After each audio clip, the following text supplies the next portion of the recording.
బ్రహ్మంగారి మఠంలో పోలేరమ్మ చరిత్ర. వీరబ్రహ్మేంద్ర స్వామి వారు సజీవ సమాధి అయిన తర్వాత స్వామివారి సజీవ సమాధికి పూజా పునస్కారములు, ఇక్కడ వచ్చిన వాళ్ళకి అన్నదానం చేయటానికి ఆర్థికంగా చాలా ఇబ్బందిగా ఉండేది. అప్పుడు స్వామివారి కుమారులు శిష్యులు ఈ చుట్టుపక్కల గ్రామాలకు వెళ్ళి సంచారం అనే పేరు, సంచారం అంటే చుట్టుపక్కల గ్రామాలకు వెళ్ళి బియ్యము, బ్యాళ్ళు, ధనము ఏదైనా తీసుకొని వచ్చి చందా రూపంలో మఠంకి వచ్చి ఇక్కడ అన్నదానము, స్వామివారి పూజలు చేసేవాళ్ళు. ఆ కార్యక్రమంలో భాగంగా బ్రహ్మంగారి కుమారుడు పోతులూరయ్య స్వామి వారు వనిపెంట అనే ఊరికి వెళ్ళారు. అక్కడ ఆయనను అవమానించారు ఆ గ్రామస్తులు.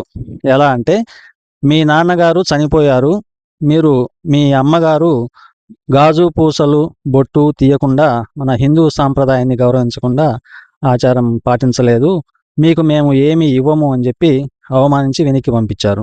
అప్పుడు పోతులూరయ్య స్వామి ఇంటికి వచ్చి వాళ్ళ అమ్మగారిని అడిగారు, అమ్మ, మా నాన్నగారు చనిపోయినారు కదా, మీరు గాజు పూసలు ఎందుకు తీయలేదు, మీరు అలాగే పెట్టుకోన్నారు, నన్ను ఇట్లా ఆ ఊర్లో ఎగతాళి చేసి పంపించినారు అని చెప్పి వాళ్ళ అమ్మగారిని అడుగుతాడు.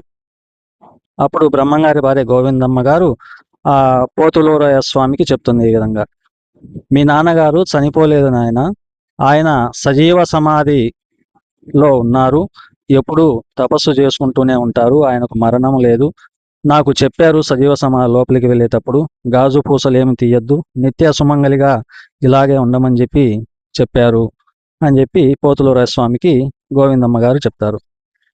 పోతులూరయ్య స్వామి అది నమ్మశక్యంగా లేక సజీవ సమాధి పగలగొట్టి చూద్దామనే ఉద్దేశంతో అర్ధరాత్రి వెళ్ళి వీరబ్రహ్మేంద్ర స్వామి వారి సజీవ సమాధిని పగలగొట్టి ఓపెన్ చేస్తాడు. లోపల స్వామివారు తపస్సులో కూర్చో ఉంటారు. మనిషిని అయితే చూసిండు కానీ ప్రాణం ఉందా లేదా అనే అనుమానంతో స్వాముల వారిని పట్టుకొని అలా ఇలా ఊపాడు. అప్పుడు స్వామివారు, వీరబ్రహ్మేంద్ర స్వామివారు తపస్సులో నుంచి బయటికి వచ్చి కళ్ళు తెరిచి చూస్తే తన కుమారుడు పోతులూరయ్య స్వామి వారు ఎదురుగా ఉన్నారు. అప్పుడు పోతులూరయ్య స్వామికి శాపం పెట్టారు బ్రహ్మంగారు, నువ్వు నా కుమారుడివి అయినందువల్ల నిన్ను క్షమిస్తున్నాను, అయినా కానీ నువ్వు చేసిన తప్పుకి 12 సంవత్సరాలు నువ్వు సీతారామాపురం సమీపంలో మలమీదపల్లె అనే ఊరుంటుంది, అక్కడికి వెళ్ళి కొండపైన చింత చెట్టు కింద 12 సంవత్సరాలు తపస్సు చేసుకొనిరా, నీ తపస్సు పూర్తయినందుకు గుర్తు ఏంటంటే ఆ చింత చెట్టు నుంచి ఒకే ఒక కాయ నీ చేతిలో పడుతుంది, అప్పటికి నీ తపస్సు అయిపోతుంది, అది చేసుకొని రమ్మని శపిస్తాడు. పోతులూరయ్య స్వామి వారు నాన్నగారి మాటకి కట్టుబడి తపస్సుకు వెళ్ళడానికి సిద్ధమవుతారు. అప్పుడు వీరబ్రహ్మేంద్ర స్వామి వారి భార్య గోవిందమ్మ గారు తన కుమారుడు పోతులూరయ్య స్వామి వెంట ఈ పోలేరమ్మని పంపిస్తారు.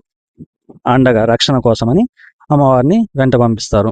పోతులూరయ్య స్వామి మలమీద పల్లె కొండపైన తపస్సు పూర్తి చేసుకొని మళ్ళా రిటర్న్ బ్రహ్మంగారి మఠంకి వచ్చేటప్పుడు మఠం ఊరి బయట 1 కిలోమీటర్ దూరంలో పోలేరమ్మని వేప చెట్టులో ఐక్యం చేస్తారు.